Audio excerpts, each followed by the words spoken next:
É sempre motivo de muita alegria estar aqui junto com todos vocês, não numa igreja cheia, como é costume nos dias de domingo, mas eu tenho certeza que você está aí na sua casa, está cultuando ao Senhor, e eu peço ao Senhor que Ele dirija uma palavra para o meu coração e para o seu coração, para a sua vida, nessa tarde.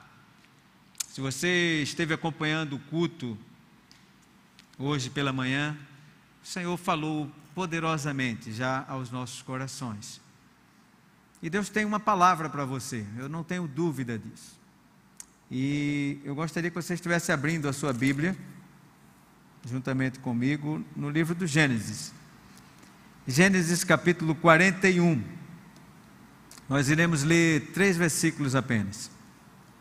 Gênesis capítulo 41, abra sua Bíblia, onde você estiver, na sala, onde você estiver, abra sua Bíblia que nós vamos ler a palavra de Deus.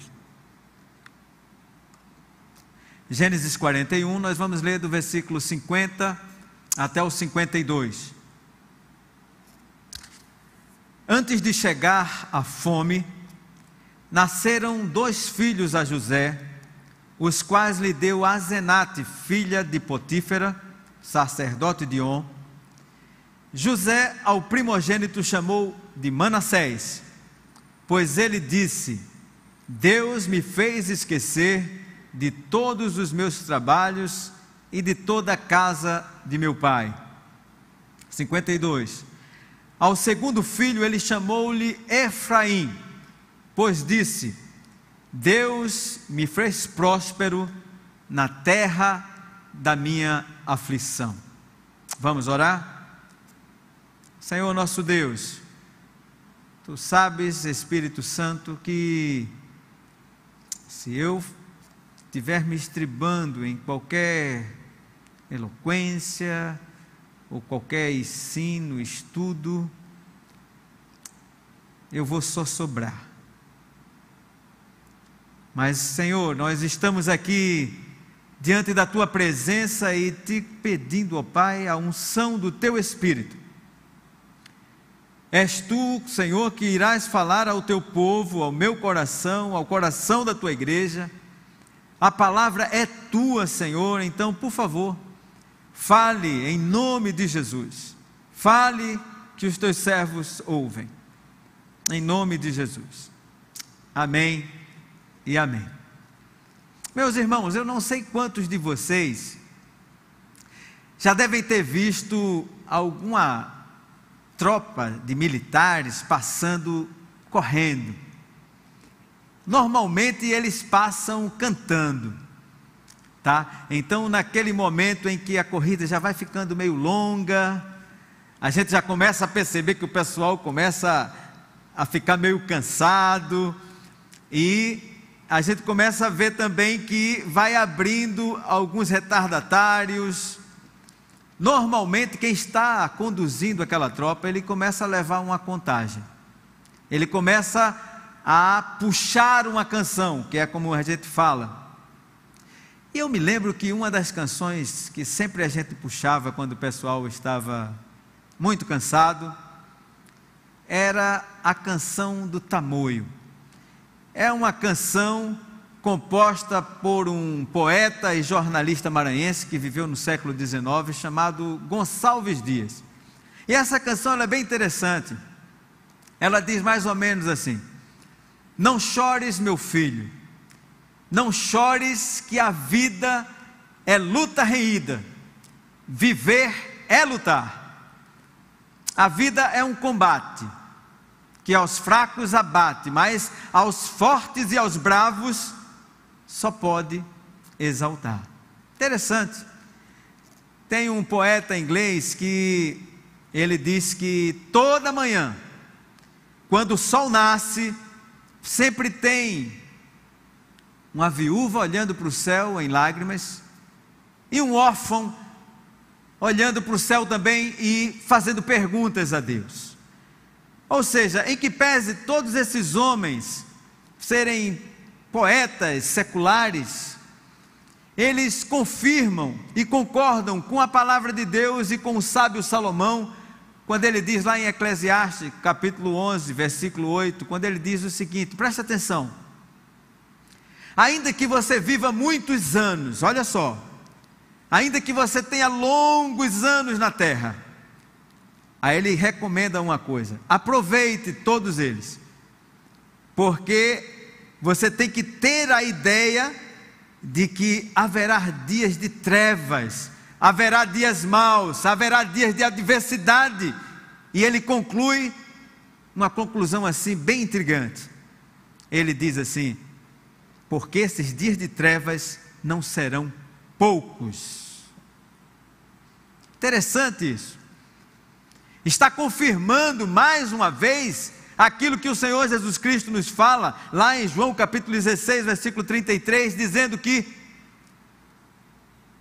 no mundo tereis aflições, mas tende bom ânimo, eu venci o mundo. Foi citado esse versículo hoje pela manhã também.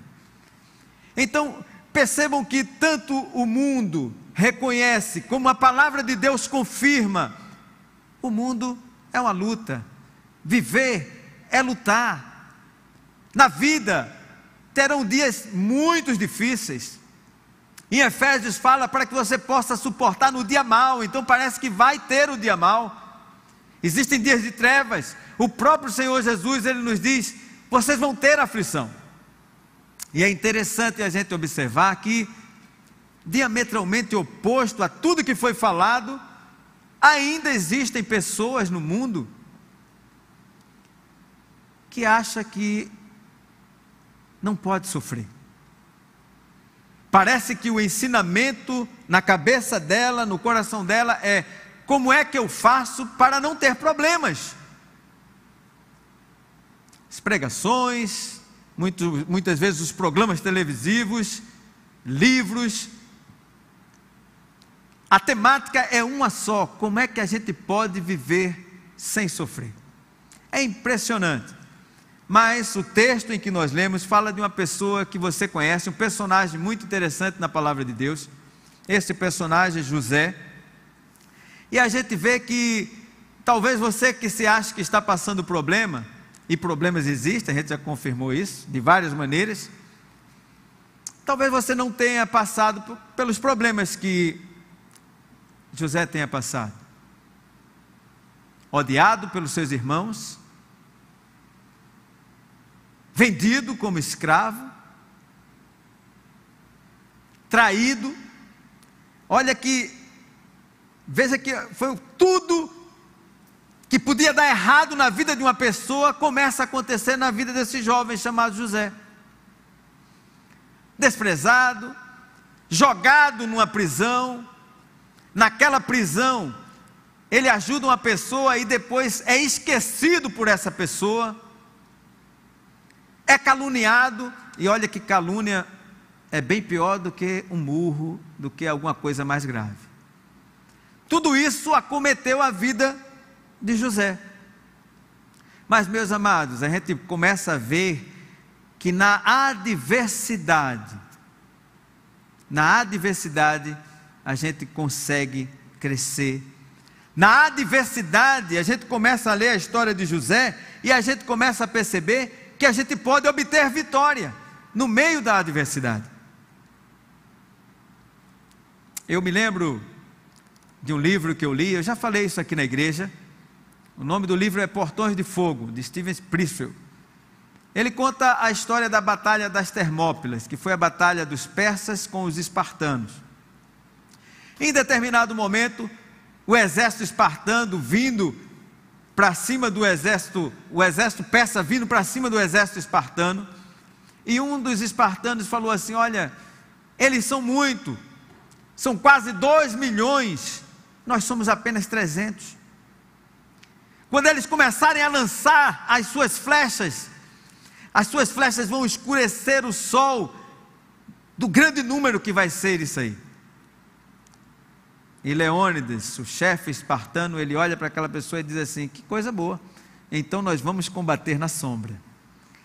Então parece que para certas pessoas a adversidade é um momento para se obter a vitória, para triunfar no meio da calamidade, no meio da dificuldade. Olhe para algumas lutas marciais. Acho que o pastor Letinho luta jiu-jitsu, e eu acompanhava alguns companheiros nossos que praticavam judô. E uma das coisas que era bem interessante, preste atenção aqui, é que nessas lutas, muitas vezes, eles usam a força do oponente, o peso do oponente, contra ele próprio. Interessante isso. Então, diversas vezes a gente já viu algumas lutas que a gente diz assim, rapaz, está perdida a luta. Mas em determinado momento, aquele lutador, muitas vezes aparentando até ser mais fraco, ele usa a força e o peso daquele adversário em uma situação quase que imprevista e ganha a luta, consegue uma vitória, consegue um triunfo no meio da adversidade. Observem também Portugal.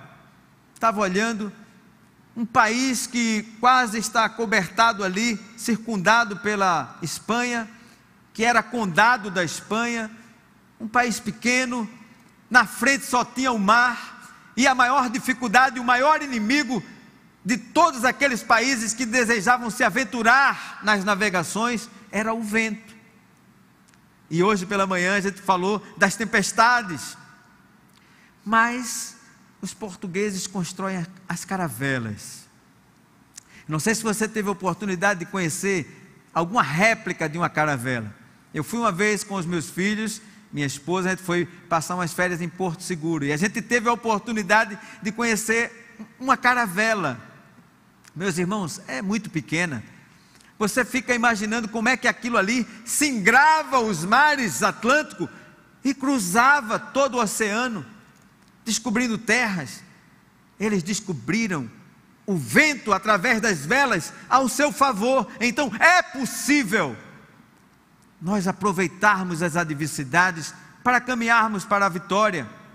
E um exemplo disso aqui tudo é a vida de José. Isso aqui foi uma introdução, e eu gostaria de estar meditando nessa tarde e noite com os irmãos, olhando para o texto. Não feche a sua Bíblia, nós vamos caminhar no texto e em alguns textos soltos ainda em Gênesis. Nós vamos meditar em 3 expressões que eu achei muito interessante. Nesse pequeno texto existem 3 expressões que eu gostaria que você ficasse olhando e acompanhando comigo. A primeira expressão está no versículo 51, quando ele diz que nasce o primogênito, e ele chama-o de Manassés. Interessante isso.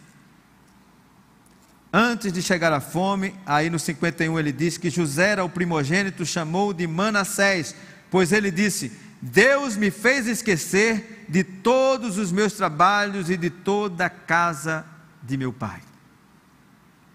Meus amados, é interessante que vocês observem, porque o significado do nome de Manassés, preste atenção aqui para mim, literalmente Manassés significa pôs no meu crédito. Interessante isso. Literalmente é como se Deus fez um depósito na vida, na conta de José. Se você olhar a vida de José, e eu creio que todos conhecem a história de José, desde as épocas da escola dominical, todo mundo conhece a história de José. Então vocês vão começar a perceber que até aquele momento, se José pudesse fazer um equilíbrio na balança, vocês iriam ver que a balança estava em déficit. Existiam mais tribulações, existiam mais diversidades, dificuldades, lutas, do que alegrias. A gente suponha que tem alegria, porque no texto a gente só vê dificuldades. A balança na vida de José parece que não está equilibrada. Existe um déficit muito grande, um déficit enorme, mas Deus faz um depósito na vida de José, e ele chama o filho dele de Manassés. Os orientais, eles não colocavam um nome aleatoriamente, como a gente coloca, porque é o nome de um artista de Hollywood, porque é o nome de algum cantor famoso, ou de algum jogador que marcou um gol em alguma Copa do Mundo, não. Tinha significado. E o nome Manassés tem um significado tremendo. Pôs no meu crédito. Isso é um exemplo, meus amados, que os problemas não passam despercebidos diante do Senhor. Preste atenção aqui. Olha para mim aqui, meu irmão, minha irmã, você que está me assistindo. Você que está cheio de problema. Você olha para a sua vida e a balança da sua vida, você diz assim, olha, o que se diz lá em Eclesiastes, que os dias de trevas não são poucos, realmente tem sido assim a minha vida. Eu quero dizer para você, meu irmão, minha irmã, que Deus, Ele está olhando para você, e Ele tem feito depósitos, Ele tem creditado na sua conta. A maldade, os sofrimentos, as saudades que José havia passado, mas ele chega neste momento e reconhece, Deus me fez esquecer. E ele deu um filho. Não é que o filho seja uma muleta, né? Que muita gente quer um filho para preservar um casamento, para aprender alguma coisa, para ver se dá uma reanimada em outras coisas. Não é que seja isso. Mas é que um filho naquele momento, para os orientais, assim como o nome, isso aqui era importantíssimo. Eles criam que quando você tinha um filho, a sua memória seria perpetuada para sempre. Observem que coisa interessante, ele diz assim, olha, Deus me fez esquecer dos meus sofrimentos e da casa do meu pai. Então perceba, os irmãos dele queriam matá-lo. Os irmãos dele odiavam José. Não suportava José. E a intenção era exterminá-lo, para que ele sumisse da vida deles. Não suportavam José.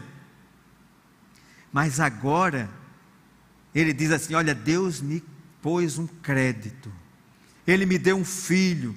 E a partir de agora, a minha vida, ela se perpetua. Mesmo que eles queiram me matar, agora eu tenho uma memória preservada, eu tenho um filho, Deus colocou no meu crédito. Então mais uma vez a gente percebe que Deus, Ele vê e faz depósitos na nossa vida, dia após dia. O problema é que muitas vezes a gente deixa de ver. O problema é que muitas vezes a gente vive numa situação de murmuração, de choramingar, de reclamar, e só ver tristeza, e só ver lamúria, só ver desgraças, e que não consegue ver que o Senhor está dia após dia creditando na sua vida. A palavra de Deus fala, lá em Lamentações capítulo 3, versículo 22, você conhece muito bem o texto, que as misericórdias do Senhor são a causa de nós não sermos consumidos, porque a sua misericórdia não tem fim, ela se renova a cada manhã, grande é a sua fidelidade. Assim como foi com José, Deus, Ele tem sido fiel, Ele tem visto o sofrimento, e Ele tem creditado em nossa conta dia após dia, mas muitas vezes nós não estamos vendo, e nós não estamos contando as bênçãos. E como diz o hino, se nós começarmos a contar as bênçãos, nós vamos nos ver surpresos, o quanto Deus já fez. Lembra de Agar? Quando ela está sozinha no deserto, fugindo da sua senhora lá, Sara, e ela começa a se lamentar e a chorar, e o anjo do Senhor aparece ali a ela, e manda ela retornar, e depois, mais uns anos depois, já com seu filho Ismael, que ela joga porque acaba-se a água, e o anjo do Senhor ouve o choro do menino, e a palavra de Deus diz que os olhos dela se abrem, e ela pode ver uma fonte de água, e ela exclama, tu és o Deus que vê. Ou seja, no meio do deserto, Ele consegue abrir os nossos olhos, e a gente pode ver que o Senhor tem creditado na nossa conta, as misericórdias têm se renovado, a nossa saúde tem se renovado, Deus tem dado o pão de cada dia, as misericórdias do Senhor têm se renovado, Ele tem creditado na nossa vida. Mas muitas vezes a gente não quer ver. Tem uma história muito interessante que uma vez eu estava lendo e me chamou muita atenção.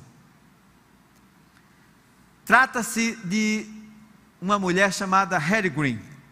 Eu já falei essa história lá no meu pequeno grupo. E se alguém está escutando, vai escutar de novo. Essa é considerada a mulher mais rica do mundo, tá? Mais rica do mundo. Até hoje nunca houve uma mulher tão rica como essa mulher. Então ela não foi rica assim porque herdou alguma coisa dos pais, não. Ela fazia a contabilidade do avô, dos pais, quando ela era ainda muito pequena. E eles não enxergavam direito, então ela fazia todas as contabilidades e aquela mulher ficou perita naquilo. Então ela começou a investir na bolsa.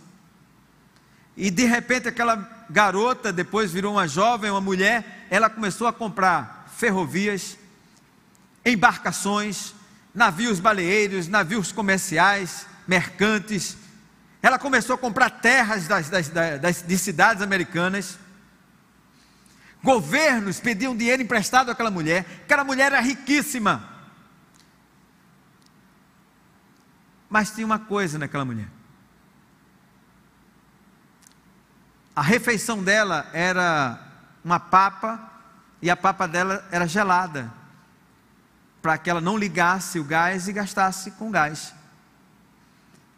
Uma coisa interessante na Hattie Green é que ela andava de preto, mas não era porque ela estava de luto, era para que não sujasse muito o vestido e ela pudesse ficar gastando detergente lavando o vestido.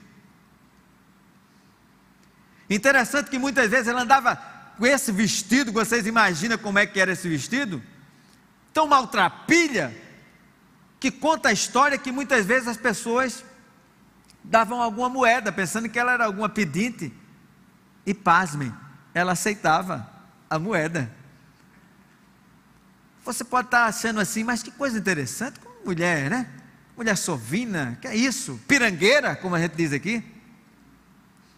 E aconteceu uma coisa interessante, o filho dela estava andando de trenó, e teve um machucado na perna, e essa mulher não quis pagar um médico particular, e ela começou a procurar médicos, como se fosse o SUS, para atender o filho, e não queria pagar, e o filho teve a sua perna amputada. Você pode estar se horrorizando com a história que eu estou contando, mas o fato interessante é que essa mulher bilionária, ela vivia como uma miserável.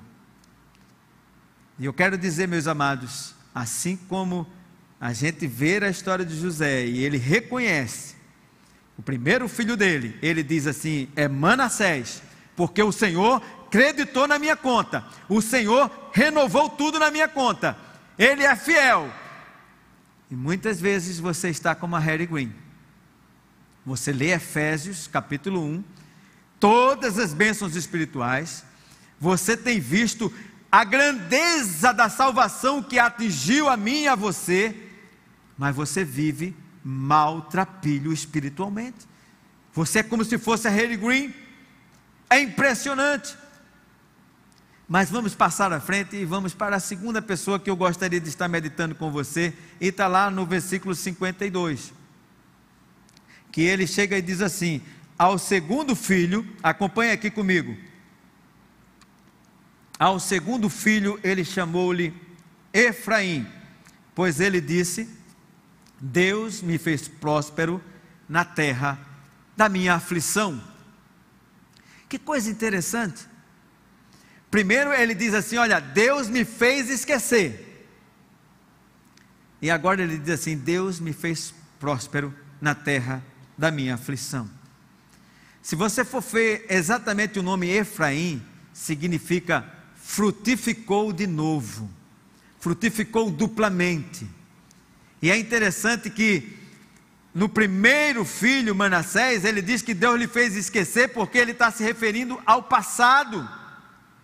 Agora nasce o segundo filho, e ele diz assim: o Senhor tem me feito frutificar, é no presente, eu tenho visto isso aqui agora, Deus me abençoando hoje, no presente, Deus tem me feito frutificar, não é mais lembrança do passado, que foi bom também, agora eu posso constatar no presente, Deus frutificando na minha vida. Deus pode nos fazer frutificar, Deus pode nos fazer prosperar, Deus pode nos fazer florescer aonde nós estamos plantados, pode ser no deserto. É o que acontecia quando o Senhor Jesus, Deus, ali no deserto, que houve aquela confusão, uma dissensão, e eles colocaram, cada tribo colocou uma vara, e a vara que florescesse, seria aquela que seria usada por Deus, que seria aquele que Deus escolheu. E vocês sabem que foi a vara de Arão que floresceu, e que depois Deus manda colocar na arca da aliança, para que nunca mais você pudesse esquecer. Deus pode fazer frutificar hoje na sua vida, aquilo que você tem achado que está morto, tem achado que está perdido. É a mesma coisa que acontece lá em Ezequiel capítulo 37, quando o profeta chega num vale de ossos sequíssimos, e ele diz assim: você crê que esses ossos podem reviver? E ele diz assim: tu sabes. E ele manda profetizar: ossos secos, ouve a palavra do Senhor. E o Espírito entra naqueles ossos secos. Vocês conhecem a história. Deus pode fazer frutificar, florescer aquilo que você pensa que está seco, e não é do passado, é hoje. Foi assim com José. Ele cicatriza, ele vai fazendo que as coisas que você acha que não estão, uma página virada, uma página passada, o Deus que faz esquecer é o Deus que faz frutificar. Glória a Deus, glória a Deus. Terceira expressão que eu gostaria que você estivesse olhando comigo, por favor, ainda é nos 2 versículos que a gente acabou de ler, o 51 e o 52. Se você perceber, nos 2 versículos, ele repete a mesma frase: Deus me fez. Ao primeiro filho, Manassés, pois ele disse: Deus me fez. Ao segundo filho, Efraim, pois ele disse: Deus me fez. Sabe o que é que está acontecendo aqui, meu irmão? Preste atenção, olha bem para mim aqui. Ele, José, está reconhecendo, mesmo no meio da adversidade, quem é o sujeito da ação, quem é que está com as rédeas nas mãos. E ele diz assim: Deus me fez, Deus me fez.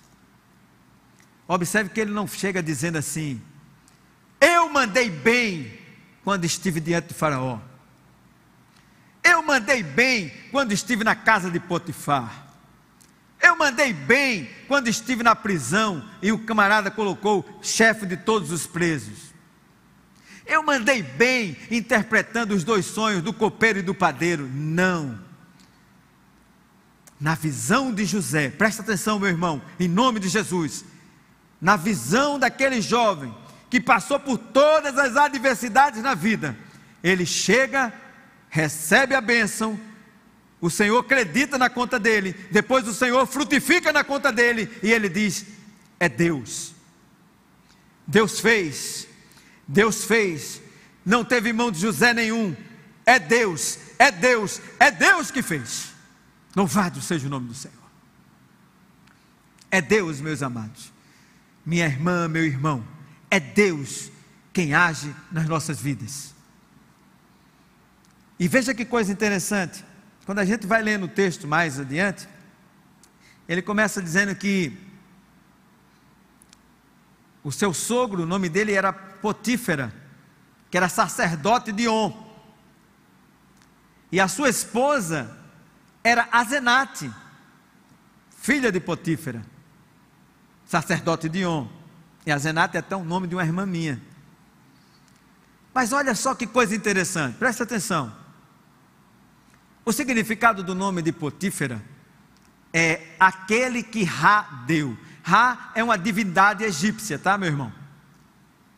E o nome do sogro de José é aquele que Ra deu. E o nome da esposa de José, Asenate, pertence a Nate. Que coisa interessante. Pois no nome dos filhos dele, parece que José está dizendo assim, ó, não foi Ra que deu nada, foi Deus. A minha vida, a vida de Manassés, a vida de Efraim, a vida dos meus filhos, não pertence a Nate, a vida deles e a minha vida pertencem a Deus. É Deus, é Deus, é Deus. Glória ao nome do Senhor.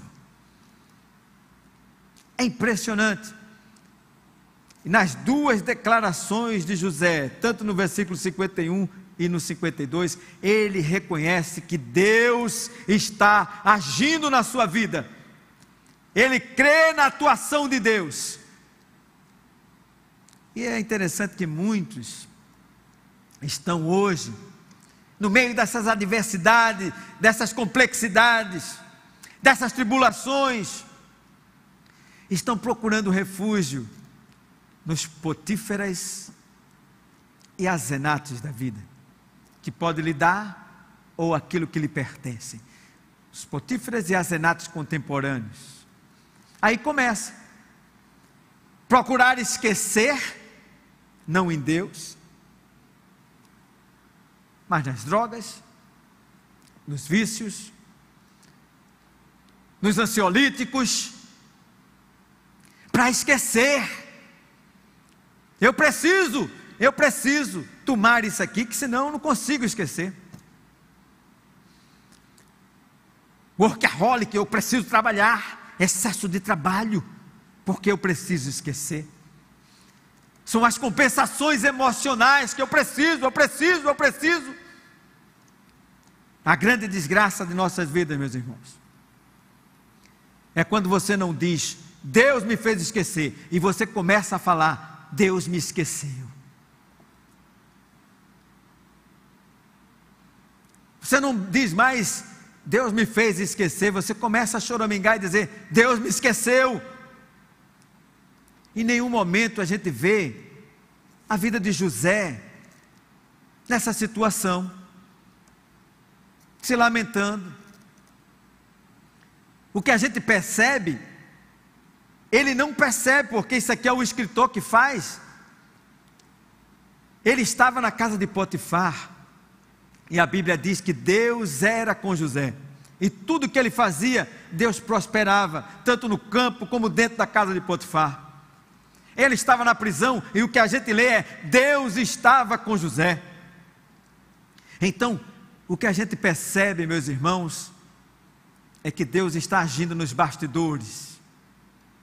Como diz um hino muito bonito, é um tapeceiro, é um grande artista, que está fazendo o seu trabalho, que nenhuma agulha entra de forma desordenada ou desajustada.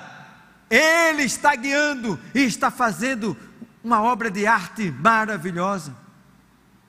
E na poesia ele diz assim, quem vê só o avesso não entende nada, mas no fim das contas tudo se explica, tudo se encaixa, tudo coopera para o nosso bem.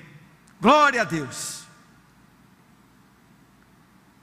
E é interessante também que a gente começa a ver que aquele menino, o menino do papai, da túnica talar, bonita, de várias cores, que parece que não se controlava muito e ficava contando os sonhos, porque ele percebia que sonho era esse, que o feixe dele se levantava e os 11 se inclinavam. Ele sabia que significava alguma coisa para os irmãos, ele contava. Então, aquele garoto ingênuo,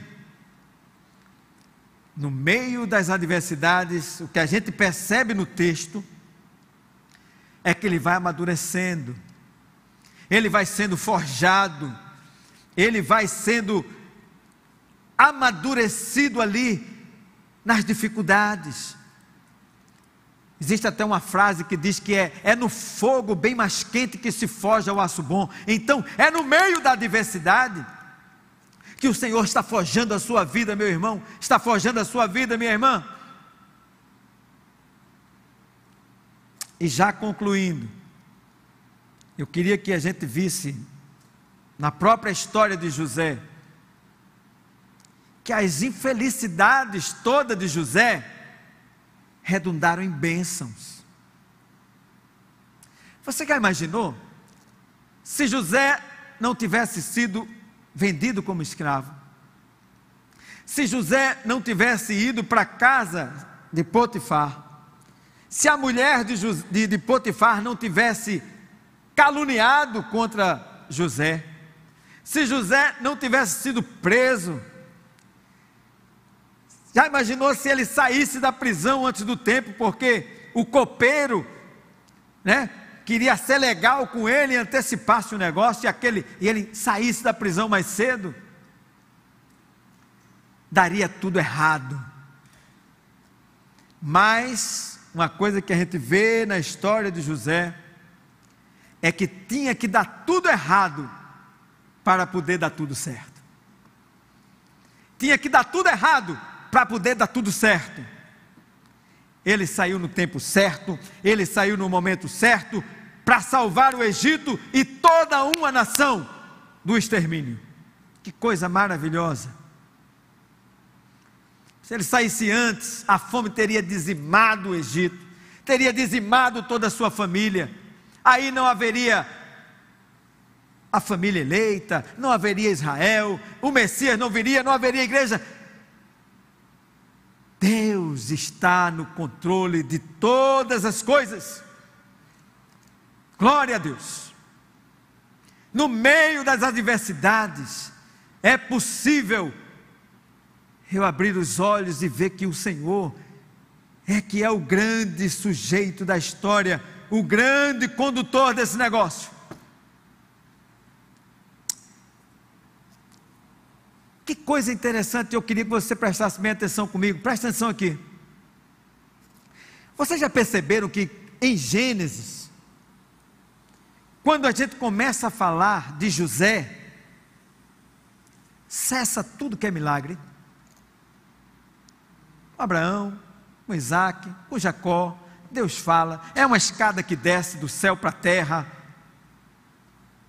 é a teofania acontecendo, o próprio Deus vem em forma de homem, fala com o homem. Mas quando aparece a história de José, não tem cessou, parece que para o milagre, não tem anjo, não tem teofania, não tem nada. Mas silenciosamente, Deus está agindo na história. Glória a Deus. Você pode estar pensando assim, mas não está acontecendo nada, eu só estou vendo dificuldades. Deus está nesses bastidores. Ele não perdeu o controle da sua vida, Ele não perdeu o controle da sua história, Ele é o Senhor da história. Glória a Deus. E a história vai seguindo calmamente, até que chega lá em Gênesis capítulo 50, versículo 20, e a gente vê a doutrina da providência. Esse José, que passou por todas essas dificuldades, que não viu nenhuma aparição de anjo, nenhum milagre acontecendo, nada, tudo silencioso, mas ele começa a dizer assim, olha, capítulo 50, versículo 20, vocês na verdade intentaram mal contra mim, porém Deus o tornou em bem, para fazer o que vocês estão vendo agora, que se conserve muita gente em vida. Isso é uma pessoa que sabe que é Deus fez. Por isso que o primeiro filho é Deus fez, Deus me fez, Deus me fez, Deus está no controle da história. Então, meu amado, o que a gente pode ver aqui é que Deus tira do mal o bem. Os planos do Senhor nunca vão ser frustrados. Estamos encerrando, olha só em Gênesis capítulo 41, 45, se você olhar para esse texto, você vê Faraó chamando José com um nome bem interessante. Olha lá o que é que diz o texto no versículo 45. E a José chamou o Faraó de Zafenate-Paneia. Esquisito isso, né? Zafenate-Paneia. Mas é muito bonito. E eu estou vendo esse negócio de nome, porque, como eu falei, para os orientais esses nomes significavam muita coisa. Sabe o que é que significa Zafenate-Paneia? O homem que sabe das coisas. Que coisa interessante. É o testemunho de um pagão para um homem de Deus. Se vocês forem ver, lá no versículo 38, quando ele acaba de interpretar o sonho para Faraó, o Faraó diz assim: aonde nós vamos encontrar um homem com tanta sabedoria e em quem há o Espírito de Deus? Olha aí na sua Bíblia, você vai ver que Espírito de Deus está com E maiúsculo. É o Espírito de Deus mesmo. Um pagão reconhece num servo de Deus, ele sabe das coisas. O Espírito de Deus existe nesse homem. Um pagão dando testemunho de um servo de Deus. Que coisa linda. Zafenate-Paneia. Onde é que nós vamos encontrar um homem tão ajuizado como você? E é engraçado, lá no versículo 55, ele diz assim que quando a fome começa a apertar, e o povo do Egito vai para Faraó, sabe o que é que Faraó diz? Ele diz assim: vão procurar José, e tudo que ele falar, vocês devem fazer, porque ele é o homem que sabe das coisas, ele tem o Espírito de Deus. Isso é um pagão falando. Olha aqui para mim, meu irmão, minha irmã, você tem o Espírito de Deus na sua vida? No momento da adversidade, aqueles, vamos dizer que são, quem é o pagão, que não conhece a Deus, ele olha para você e diz assim: esse entende das coisas, esse tem o Espírito de Deus na vida dele, é isso.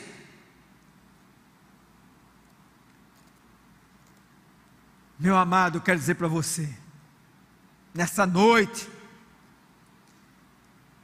quem sabe das coisas não vive se afligindo. Quem sabe das coisas não vive se atormentando.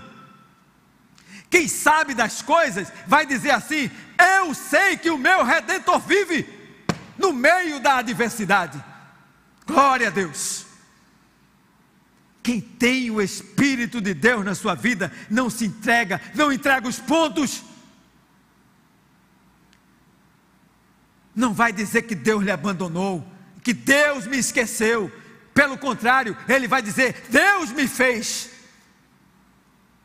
Deus me fez.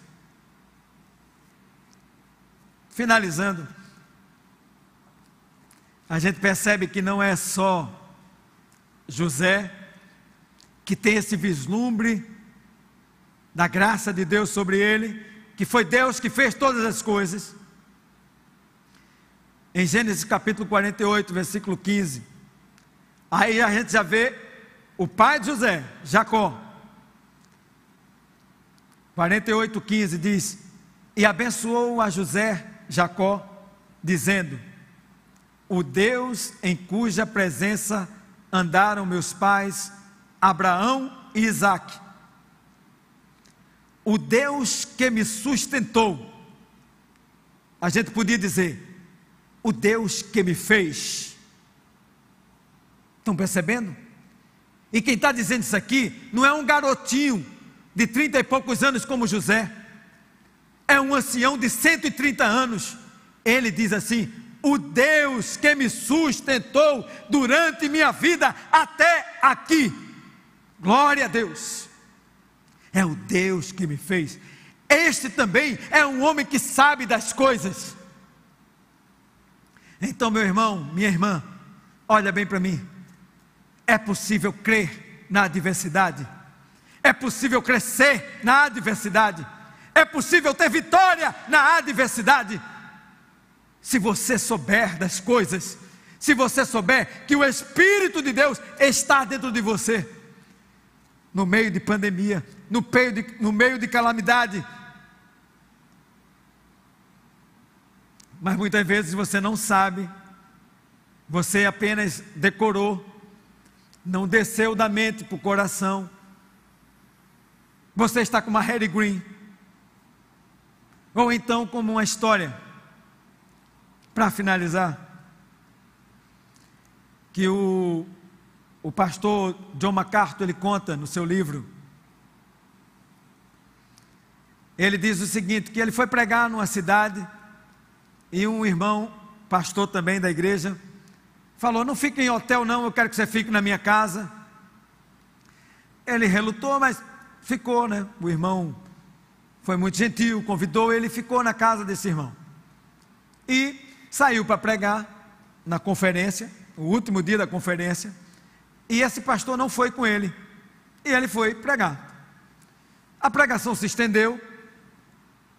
Ao terminar o culto, ele começou a conversar com os irmãos da igreja, passou o tempo, ficou muito tarde, ele pegou um táxi e foi para a casa do irmão onde ele estava hospedado. Chegando lá, tudo apagado, ele bate na porta, arrudeia, como a gente fala, né? Vai para o outro lado, bate, tudo escuro, ninguém atende. Ele fica constrangido de bater mais forte, acordar todo mundo. Aí ele tem ideia: eu vou fazer o seguinte, eu vou andar para ver se eu encontro um telefone público. Naquela época tinha. E ele sai andando, um frio muito grande, nevando, e de repente ele escorrega numa daquelas coisas, cai dentro de uma poça d'água, isso quase madrugada, um frio tremendo, e ele já totalmente ali, passando mal, ele liga para o pastor atende ali com a voz de sono, ele diz: pastor, me desculpe, mas fiquei com vergonha de lhe acordar, e estou aqui fora, com frio, quase congelando. Aí o pastor fala: meu querido, você não prestou atenção, mas eu lhe dei a chave da casa, você colocou no bolso. Aí ele coloca a mão no bolso, estava a chave. Talvez você esteja assim, a chave está aqui com você, mas você não se apercebeu. A chave talvez seja como o manual do carro do Roberto hoje de manhã, né? Você não quer ler, você não sabe das coisas, mas em nome de Jesus, tome uma postura hoje, nessa noite, diante de Deus, e você comece a reconhecer em nome de Jesus, que foi Deus quem fez, é Deus quem fez, o Senhor é que controla, Ele é o Senhor, e aí você vai ficar sabendo das coisas. Qualquer pessoa que não conhece vai olhar para você e vai dizer: esse sabe das coisas, esse é um homem em quem há o Espírito de Deus. É isso que vai acontecer na sua vida, amém, meu irmão? Basta você tomar uma posição nessa noite, em nome de Jesus. A igreja do Senhor, ela sempre foi triunfante, porque ela seguia o general que é Cristo, o general que nunca perdeu em batalha, o general que sabe das coisas, e que ele diz assim: vem a mim, tome sobre vós o meu jugo, ele é suave, o meu fardo é leve, vem a mim. Então a gente só tem que segui-lo, e fazendo isso, a única coisa que nós podemos dizer, tanto hoje, como do passado, como do futuro, foi Deus quem fez, foi Deus quem fez, foi Deus quem fez. Senhor, louvado é o teu nome, Senhor, porque tu és um Deus maravilhoso. Pandemias, problemas, caos, mas tu és o Deus desse universo, tu és o Deus dessa história.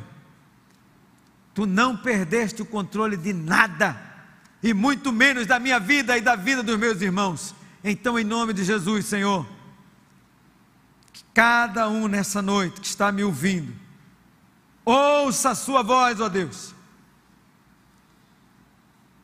Aprenda a te conhecer. E que haja novidade de vida em nome de Jesus. Em nome de Jesus. Em nome de Jesus. Amém.